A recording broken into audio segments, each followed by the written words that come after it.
महाकुंभ शुरू हो चुका है और इसी के साथ शुरू हो गया है राजनीतिक पार्टियों का किसानों को रिझाने का सिलसिला।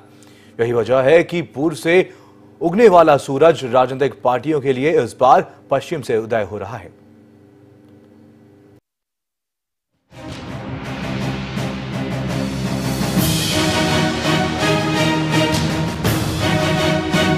चुनावी वक्त में गन्ना किसान राजनीतिक पार्टियों के लिए कितना अहम हो चला है, इस बात की अहमियत इस बात से लगाई जा सकती है कि प्रधानमंत्री मोदी ने अपने चुनाव प्रचार के लिए पश्चिम को चुना। सूरज पूर्व से उगता है और पश्चिम में ढलता है, लेकिन गन्ना किसानों ने राजनीतिक पार्टियों को यूपी में जीत पाने के लिए पश्चिम से सूरज का उदय करने पर मजबूर कर दिया है। राजनीतिक पार्टियों के मुद्दों में इस बार गन्ना किसान बेहद अहम है।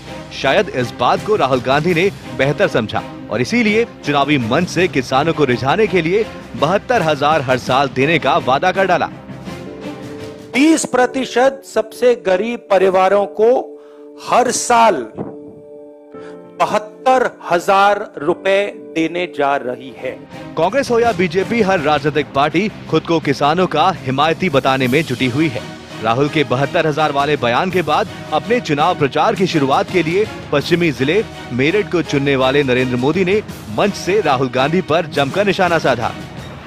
कि गन्ना किसानों के हितों की आज जो बात विपक्ष कर रहा है, उस विपक्ष को यह जवाब देना चाहिए कि बहुजन समाज पार्टी के शासनकाल में क्यों चीनी मिलें औने पौने दामों पर बेची जा रही थी और चीनी मिलों के बेचे जाने में जो भ्रष्टाचार किया जा रहा था, लोकायुक्त की जांच की उस पर रिपोर्ट है। समाजवादी पार्टी ने अपने कार्यकाल में उस पर क्यों कार्रवाई नहीं की? और यही समाजवादी पार्टी ने पूरे 5 वर्ष के कार्यकाल में 55,000 करोड़ रुपए गन्ना मूल्य भुगतान करने का काम किया।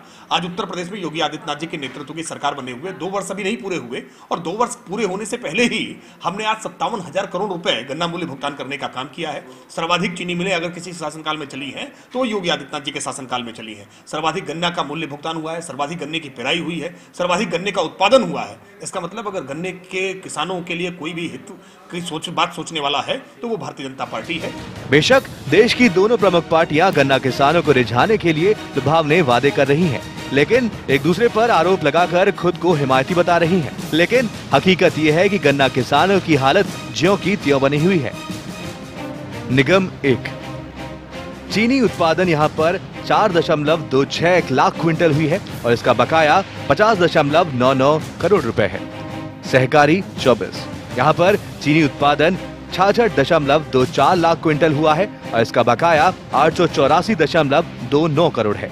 निजी 92 यहां पर चीनी उत्पादन 812.09 लाख क्विंटल हुआ है और इसका बकाया 9800.89 करोड़ रुपए है। गन्ना किसानों पर पकड़ की बात करें तो शुरू से ही बीजेपी और कांग्रेस के अलावा क्षेत्रीय पार्टियों की पकड़ ज्यादा रही है। भाक्यू, आरएलडी, लोकदल जैसे क्षेत्रीय दलों ने यूपी में अपना वोटों का आधार गन्ना किसानों को बना रखा है। इसीलिए दिल्ली की गद्दी में बैठने के लिए कांग्रेस और बीजेपी को इन क्षेत्रीय दलों को साथ लेना जरूरी हो जाता है। हालांकि यूपी की प्रमुख पार्टी सपा प्रमुख का किसानों से लगाव किसी से छिपा नहीं है, इसलिए सपा की गन्ना किसानों के बीच अपनी पैठ है। गन्ना का किसानों का जो पूरा मुद्दा है वो आज देश में एक मुद्दा बना हुआ है और जो उनका बकाया राशि था, कौन नहीं जानता कि योगी जी की सरकार ने उसको पूरा करने में अभी तक वो नाकाम है। वो आज तक 2 साल हो गए कहते हैं कि इसके लिए नेहरू जी जिम्मेदार थे। मोदी साहब बोलते हैं गन्ना किसानों की जो हालत है डॉक्टर अंबेडकर जिम्मेदार थे। भैया सरकार आपकी है। पहले आप बोलते थे कि केंद्र में किसी और की सरकार है इसलिए काम नहीं हो रहा है किसानों का। 5 साल आप बैठे रहे, आपने भाषण देते रहे और उत्तर प्रदेश में किसान बदहाली लेकर जब बिजली के दाम उसके लिए बढ़ा दिए गए, कृषि का जो आपने टैक्स था वो आपने माफ नहीं किया। तो ये समाजवादी पार्टी उसका किसानों का नेतृत्व करती रही है और ये लड़ाई हम यहाँ से लेकर संसद तक, और हमने ये ठाना हुआ है कि जो अगला 1-2 महीना जो इस देश में सबसे बड़ा है, हम इसको जो है लेकर जनता के बीच में जाएंगे। देखिए, गन्ना किसानों पर भारतीय जनता पार्टी जब बात करती है, कोई उनकी तरफ से आश्वासन ये घोषणा की जाती है कि हमने गन्ना किसानों को सर्वस्व जो है अर्पित कर दिया, तो उनको देखना चाहिए कि आज़ादी के बाद ये पहली दफ़ा है कि एक मुश्त इतना पैसा एक सत्र का गन्ना किसानों का बाकी है।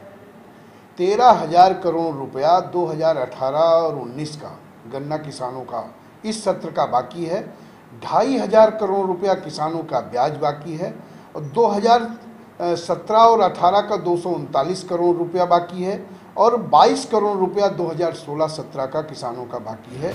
चुनाव चाहे विधानसभा के हो या फिर दिल्ली की गद्दी के लिए किसान राजनीति का केंद्र बिंदु रहा है, लेकिन हर बार चुनाव बीत जाने के बाद गन्ना किसान खुद को ठगा हुआ महसूस करता है। इतने सालों में न पर्ची की दिक्कत खत्म हुई है और न ही चीनी मिलों से होने वाली दिक्कतें दूर हुई हैं।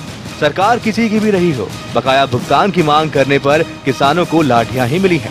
लेकिन इस बार गन्ना किसानों के तेवर बता रहे हैं कि राजनीतिक पार्टियों के लिए गन्ने की मिठास कड़वा घूंट साबित हो सकती है। नेशनल वॉइस के लिए लखनऊ से रजनीश पांडे की रिपोर्ट।